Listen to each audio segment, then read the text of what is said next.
tank update day for the Jacobson Jungle. I have some updates from my last video. Things have kind of settled out. I set up my new 40 gallon that I'll show you a little bit more closely here for my beta sorority. And I have officially downsized from the nano tanks that I was working on downsizing from about 3 months ago, and my basement has actually found some stability with all my fish tanks. I feel like most of the tanks I have now are pretty permanent. I shouldn't say that. I do have the maximum amount of my quarantine tanks up and assembled right now. So I do kind of have these 3 random tanks that are really just purposed for holding tanks right now for either quarantining fish or treating sick fish. So that is kind of a little chaotic, but that's going to be temporary. And I also am excited because those are set up, because I'm going to keep them set up until I have my current tanks, my bigger tanks, like my 40 gallon, well, my 40 gallons are actually the smallest of my big tanks.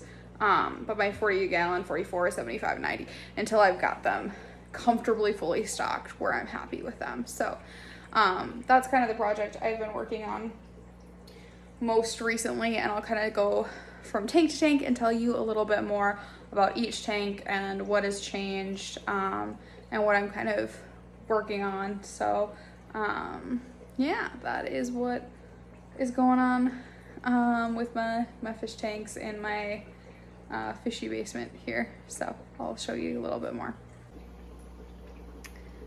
This is my 40 gallon going to be sorority tank.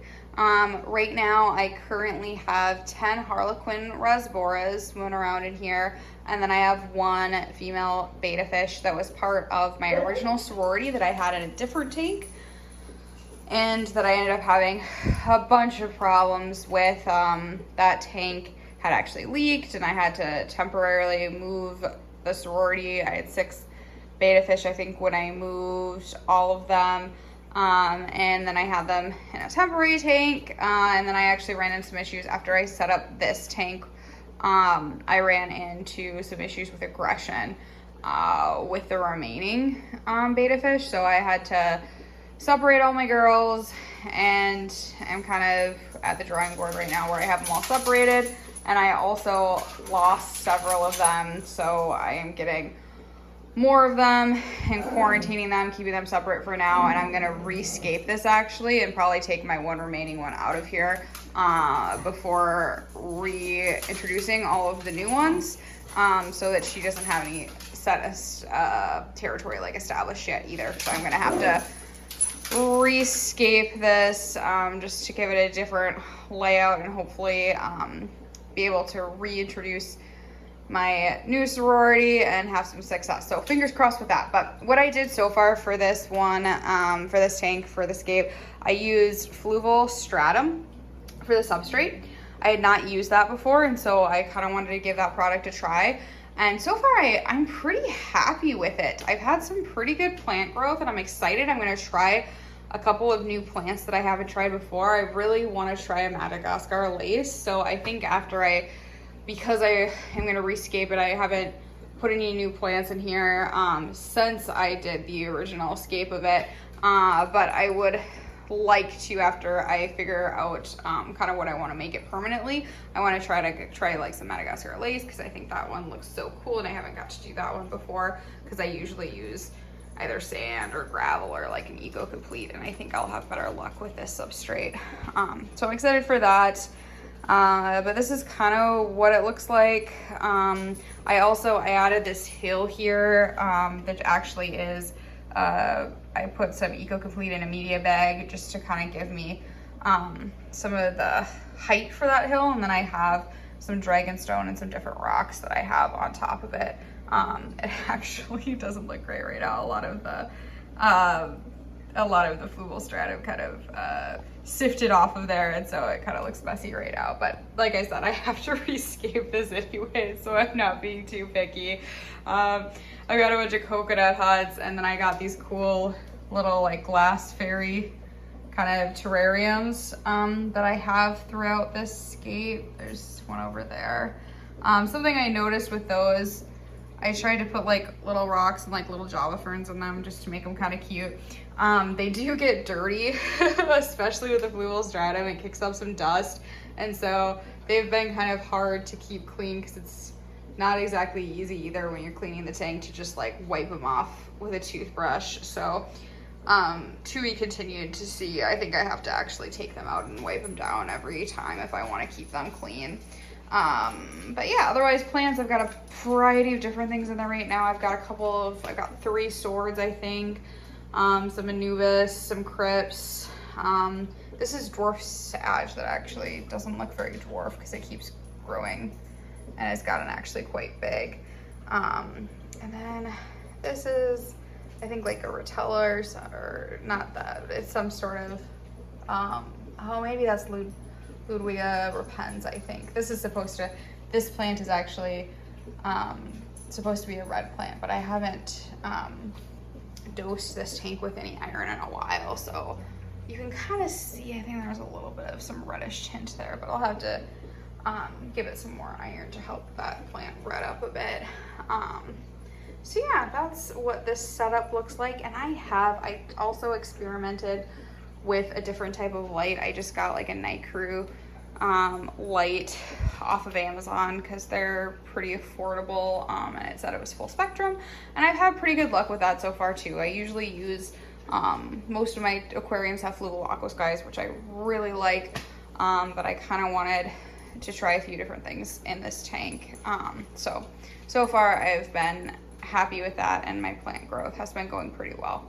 So that's what this tank looks like right now. I think I'm gonna keep this hill, and this is all Dragonstone that I took some what's the casting material to stick it to kind of together. So I stuck together a couple of Dragonstones to get that kind of mountain look over on this side. So that's kind of what that creation is. And then I also have some moss attached to that. And then that white stuff is actually, that's actually just like a cuttlefish bone hanging out, because that's where I stuck that, because I have a couple of Neurite snails in here. And that cuttlefish bone and that calcium is good for them. So I always throw in like one of those for my Nerite snails. And that just was where I set it down. So, but yeah, otherwise I've got the cocoa heads, and I've got like these kind of cichlid rock hiding homes too, because I was trying to get a lot of nice hides in here for my betta fish. But yeah, so I think this little portion right here, I will probably keep pretty similar, and I'm gonna move some of the driftwood, probably move around the plants, and I'm gonna put some more substrate in here too. So that's gonna be a pretty big change for the scape. So I'll probably have to take out the fish and put them somewhere else temporarily while I do that big change. And I'm not in a hurry to do that. So right now everything seems stable. This tank has done a nice job establishing, and the plants, I've got some nice growth. So next time I update, we'll see. It might look quite a bit different, but this is kind of my sorority. I kind of think of this one as like my picturesque fairy scape. So that's what that looks like. Here is my 75-gallon goldfish tank. So my 75-gallon goldfish tank is obviously Super Mario themed. This tank just has had gradual changes here and there. Probably the biggest change since my last update is I did add this cutie here, this little white Ranchu, or he's technically, I think, a lion head. But this is Wilbur. So Wilbur joined the crew, and I finally have what I consider my complete goldfish family in this tank. So yeah, I have Wilbur, this cute little white lion head that just finished his quarantine a few days ago and got to join the big boys. And then I have 2 pearl scales, Arnie, my biggest, and then Palmer, my 2 pearl scales. They kind of look like golf balls, haha. And then Cleo is a rose-tail Oranda, who is very pretty, but she actually, you can kind of tell she did tear her back fin, her tail fin, not too long ago. These guys are so clumsy, and I try so very hard to keep this kind of plain looking, but also have some natural things like the driftwood in the plants. And I try to like put moss in a lot of any of the areas like this where I worry that they could catch their tail or something. But my mischievous goldfish keep tearing the moss out of the decorations that I put in there for their safety. So that's a fun thing that I deal with. It's pretty much a battle every week when I do the water change for me to put the moss back in its place and to see how long it takes before they tear it up. So those are my mischievous water piggies. They also, like you can see, they move the sand around, they sift all day. So the bottom is exposed here because I have their castle. Bowser's castle is on a base, a Lego base that I have suction cupped to the bottom of the tank because this was very hard to actually get to sit in here because it wanted to float. So I have it weighed down with a bunch of rocks at the base. I have it suction cupped to the bottom of the tank. All kinds of things to be able to get that to actually be in there. So, but this is what that kind of setup looks like. I also did add, I think since my last update, I added a hob because my goldfish produce a lot of waste, and I've been super happy ever since I added this hob. I went with a Untitled. Most of my hobs have been aqua clears, fluval aqua clears, which I've been really happy with. But the Untitleds are a little less expensive, and I've just heard really great things from a variety of people. Oh, I also have a Super Mario poster that says Mario, and it's kind of a play on the jars poster, so that's fun. But anyhow, I've been super happy with this. My water clarity has really improved. I have some pothos vines on the back of that hob too. I've been experimenting in some of my tanks with pothos vines, so trying that out. But I've been really happy with adding that filter. The water looks a lot clearer, and I think I'm just getting less, it's hard to say less algae. You can already see there's some back there, and I did a water change like, I don't know, 3 days ago, and I already have some brown algae. But such is the pain with the goldfish tank. But yeah, so these guys have been pretty happy. Wilbur's been adjusting really well. I think it's been good because he follows my other little Ranchu dart around, and they're kind of buddies, which is nice for them to have because the other fish are kind of bigger. And I also think that it divides out like Arnie's attention. Sometimes he likes to chase around the other goldfish, and I think it kind of divides it nice and evenly now that there's a group of 5 of them. So I'm pretty happy with that. That's my 75 gallon. I envision, ever since I added the 5th one, my 5th fish in here too, I keep thinking as my fish grow, Arnie has grown so much, all of them have grown a lot, that 75 gallons maybe not be enough for them once they're full grown, as many people would, I'm sure, tell me.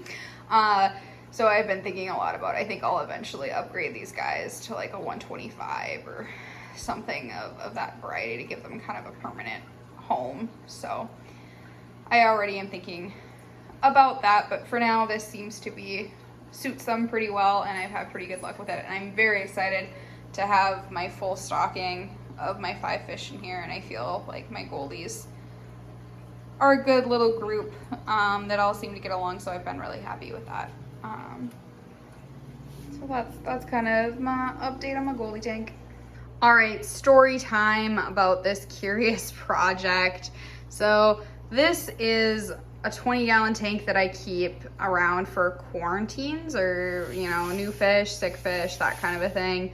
I decided to get some new fish yesterday, and I have several tanks that I'm working on adding some fish and stocking some with some fish, and I also have my 40-gallon sorority, which I'm working on getting some new female betas to go into that sorority eventually, after I rescape that tank and do all of those things. So I was at the fish store and got some fish, and I'm quarantining this in this interesting project where I took my 20-gallon tank and I put in a bunch of dividers because I purchased 3 female betas and I don't want to mix them together yet. I want to keep them separate until I introduce them all at the same time into the sorority. So this is this curious project, and then you'll notice like these aren't beta fish. What is she talking about? This larger section I kind of have in the middle. These are cherry barbs and harlequins. So I also picked up some of these guys because one of my tanks, my 44, I'm gonna add some more cherry barbs into, and I'm actually gonna add some more harlequins into my sorority tank. So that's what those guys are doing, hanging out. Otherwise, to talk about what I've got going on, my new fish here that I'm quarantining, we'll start off just going here for this gorgeous fish, I think. So I've toyed around with the idea of naming her Carrie because she makes me think of Carrie, from the Stephen King horror movie, or like Carrie Bradshaw, her like big flowing wedding dress. I'm not sure. We'll see. I might name her something different. But this is my supposedly female Dumbo ear beta fish, and I think she's just so pretty. I got her in a sad cup at PetSmart, which I'm not going to get into the ethics of buying from there or not, just because I understand the ethical concerns and I certainly don't support it, which seems contradictory when I'm buying those fish. But my heart goes out in the way that sometimes I just feel like I want to rescue those fish, and I just think that there are bigger issues at play there, and that statistics show us that a lot of times boycotting practices actually aren't a very efficient way of change. So anyhow, I do not condone or recommend people buying beta fish in cups at PetSmart or Petco, but I did rescue a few of them. And one of them is this pretty girl that I just couldn't let be. This white Dumbo ear is what it said. I am a little skeptical. I'm not great at sexing beta fish, and I am a little skeptical that this is a female with these gorgeous flowing fins. I am also skeptical, having brought her home now and seeing kind of her spicy personality, because she is pretty spicy. She was very feisty when she was waiting to go into the tank, and chased her reflection for a good period of time as well. So I am kind of skeptical. I think she's hiding. Oh, no, there she is. I am kind of skeptical that she's gonna do okay in a sorority. So I already am coming up with backup plans for what I might have to do with her. I have a couple of other community tanks I wonder if she'll do well in. I might try that. Otherwise, she might just have to go in like a nano tank and be by herself, which I just got out of the nano tank game, but that's all right. We'll figure it out. Right now, she's gonna be quarantining for 3 weeks anyhow, so that's her. I already talked about these guys. And then I have 2 more female betas over here that are both actually kind of perfectly up here. So I have, I think these are just regular veil-tail beta females. So one is a really pretty blue. Okay. So yeah, one's a really pretty blue. And then the other is kind of a white. She's kind of white, but kind of blue. She's white with some blue in her. She's back there by the filter. Anyhow, they're both really pretty. And I'm excited. And I think both those girls, they're both pretty docile, and I think they're both gonna do well in my new sorority. So this is this wacky project that I have going on. Shout out to Jennifer Lynx. Her video was the one that taught me how to make these nifty tank dividers. Tank dividers that you buy at the pet store are total crap, and you actually can make them really easily yourself just with some plastic like netting. I got this on Amazon. I got a bunch of different sheets that all look like this, And then you just take this like edging that I've used.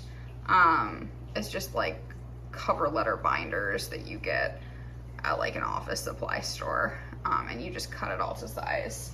And then you use suction cups to secure it into place. So super handy.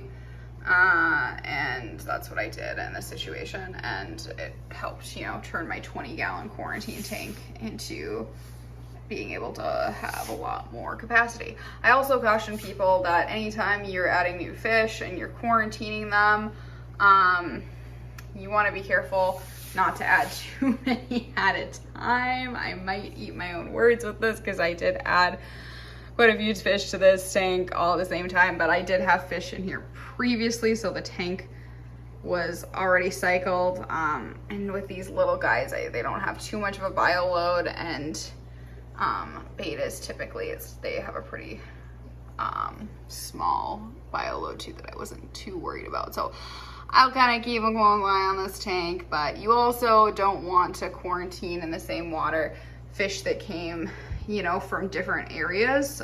So I am taking some calculated risk here for sure. But I mean, all of these beta fish, they were not really in much of a water source at all. They were just in cups. And then all of these guys were actually in a tank together. So I wasn't concerned about keeping them together. Also, I kind of did an assessment, and although these betas certainly look sad, all three of them looked really healthy. All of these fish looked healthy. So I'm taking a little bit of a calculated risk here, but hopefully everything pans out with my little experimental tank. Here's one of my 10-gallon quarantine tanks with my sweet little, here's Frankie.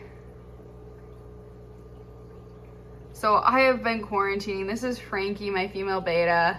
She was from my original beta sorority, and she is just one of my absolute favorites out of all of those fish. I think her colors are so pretty. She has such a cute little spunky personality, and she has been sick and been in quarantine forever. I think it is seriously, I would have to look back. It's been like at least 8 weeks. She has been in here forever, and she is so adorable and such a cute little fighter. She has been, I think I've medicated her with Canaplex 2 or 3 times. Right now I have, I'm feeding her Metroplex every other day to see how that works. Her fins actually look pretty good right now. I hate to jinx anything, but she does have some refin growth. She has just been sick. I don't know if it started with, I had some aggression issues in my sorority, and so I don't know if she was getting picked on and that was why her fins were shredded, or if she had some fin rot. I am not 100% sure what was going on with her, but she has just had frayed fins for a very long time. So she's been in here chilling with a bunch of almond leaves. These are a bunch of almond leaves, trying to help add some tannins in the water to just help promote good health and fin growth.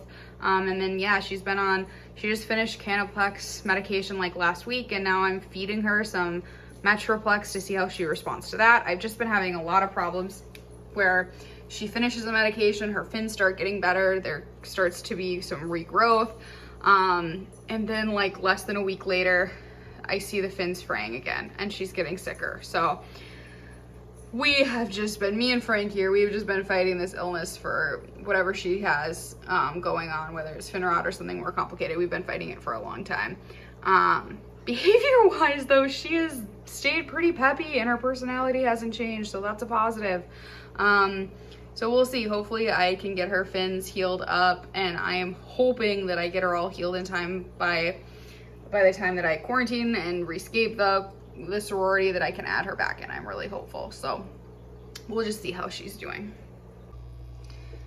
This is my second 10-gallon quarantine that I have divided here. So I have one of my betas from my original sorority. This is Callisto. And she is for sure was one of the bullies, if not the primary suspect bully, that was picking on and beating up the other fish. So I'm not sure if I'm going to be able to rehabilitate her into the new sorority, but we'll see. Right now I've just got her separated and chilling. in this quarantine tank. She's kind of feisty, but she seems content for now and healthy at least. So I've got her chilling on the side. And then I have a new to me beta fish over here, and she likes to hide a lot. I am unsure if she's sick. I'm still kind of monitoring her. If so, I might end up putting her with Frankie and medicating both of them. Divided, of course. But Blossom is somewhere. Oh, there she is. Just kind of chilling back there. So yeah, and it's kind of cool. You can kind of tell with the light. She has some like almost luminescent white on white spots. So yeah, she doesn't look particularly lively right now, but she does swim around and seems like she's doing okay. I'm just kind of keeping a close eye on her because her colors, I don't want to say they faded. They've kind of maybe faded. I usually expect when I get these guys that their colors usually start looking good after a couple of days, just being in like actual good cycled water and not from the cups at the store. But we'll see. I've kind of got an eye on her. She doesn't have a great appetite, so I'm thinking about giving her. I have some frozen food that I've mixed with Metroplex, so I might give that a try to entice her and also to just treat her in case she does have any internal parasites or anything. Oh, yep. There's Chloe still flaring. She's feisty. So that's the second quarantine. I've got a lot of quarantines going on, and that's my second one. Here is my 44-gallon community tank that looks kind of foggy today. So I just added, I dosed it with iron supplement yesterday for my plants. I have some red plants in here, you can see. And anytime I do that, usually for the next two, like that day and the next day, usually about 2 days, my water just looks kind of cloudy, I've noticed. So water looks a little cloudy, but everybody is healthy and good, I assure you. What I have going on here, I don't think I have done anything in this tank much to update you on, other than you can see in the back there, that is a Neurite Snail. I added a couple of those. I think these look so cool. It's a zebra Neurite Snail. I found a few of those, and so I added a couple into this tank, which I think are really cool. But otherwise, not much of an update. I've got 6 cherry barbs and 9 neon tetras. I did move the majority of, I had a bunch of female mollies in here, and I took these out of the tank and put them back in my big 90-gallon tank, because I'm trying to get some of the mollies out of here. There's one left, one male. I have one male left hiding in back there, mostly because I haven't been able to catch him. I'm gonna move him over eventually, but he is very elusive and does not want me to move him tanks. So that's that elusive guy that I'll eventually move over. And then there's a bunch of babies because of him and the female mollies that were in there. I have a ton of little tiny baby mollies in here. So I'll probably, as they get bigger, eventually move them into the 90-gallon too, because this community tank, I intend for it to be just my neon tetras, my cherry barbs, and then I am going to put some sort of centerpiece fish in here, which I don't know exactly what that's going to be. I didn't have much luck with, I had a German blue ram that I lost in here, so I don't know if I'm going to try rams again.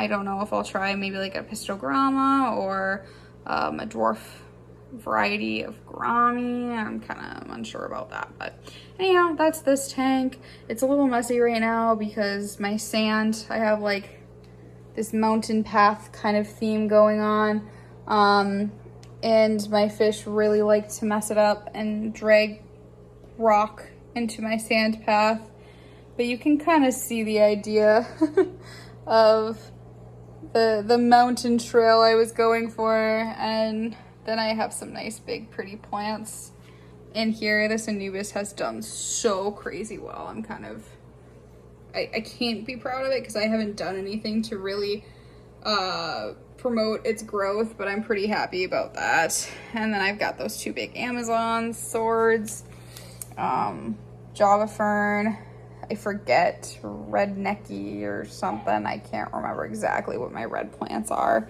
There's another Java Fern back there. My Val, I am kind of surprised. My jungle Val has not been doing fabulous lately. It's kind of been dying out, and that was going crazy for a while. So I'm not sure what's going on with that. But all in all, that's kind of what my 44 looks like. Other than, like I said, it's just kind of foggy today because of that iron supplement. So that's that tank. Here is my 90-gallon community tank that I am very prideful of. So this is the first tank that I made. It's my biggest tank. Of course, as I start shooting, I noticed that apparently my heater fell down, so I'll have to fix that over there.